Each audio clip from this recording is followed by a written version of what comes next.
బులెటిన్లో breaking news చూస్తున్నాం. కరీంనగర్ జిల్లా గుండ్లపల్లి స్టేజ్ వద్ద యువజన సంఘాల ఆధ్వర్యంలో చేపట్టిన మహాధర్నా ఉద్రిక్తంగా మారింది.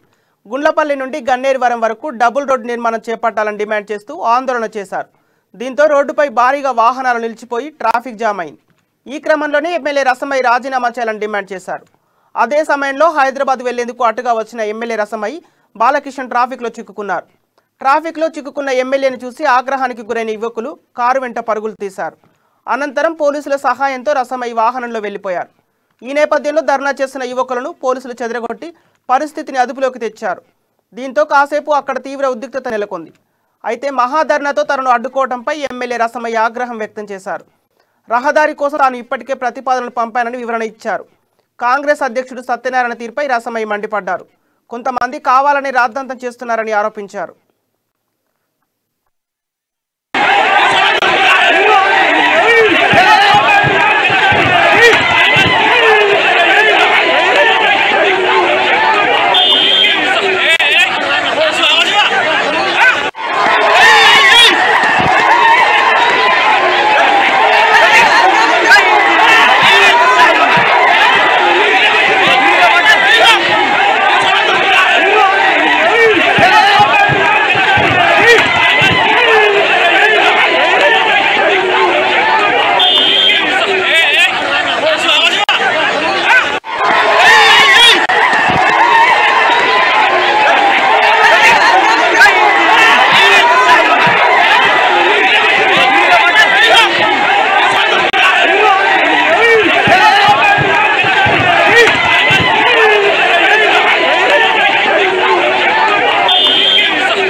కరీంనగర్ జిల్లా గుండ్లపల్లి స్టేజ్ వద్ద యువజన సంఘాల ఆధ్వర్యంలో చేపట్టిన మహాధర్నా ఉద్రిక్తంగా మారింది.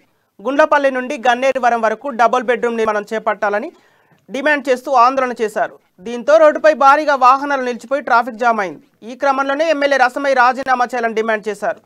అదే సమయంలో హైదరాబాద్ వెళ్లేందుకు అటుగా వచ్చిన ఎమ్మెల్యే రసమయ్య బాలకిషన్ ట్రాఫిక్లో చిక్కుకున్నారు.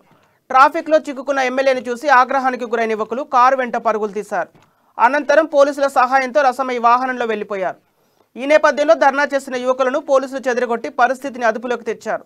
దీంతో కాసేపు అక్కడ తీవ్ర ఉద్రిక్తత నెలకొంది. అయితే మహాధర్నాతో తనను అడ్డుకోవడంపై ఎమ్మెల్యే రసమయ్య ఆగ్రహం వ్యక్తం చేశారు.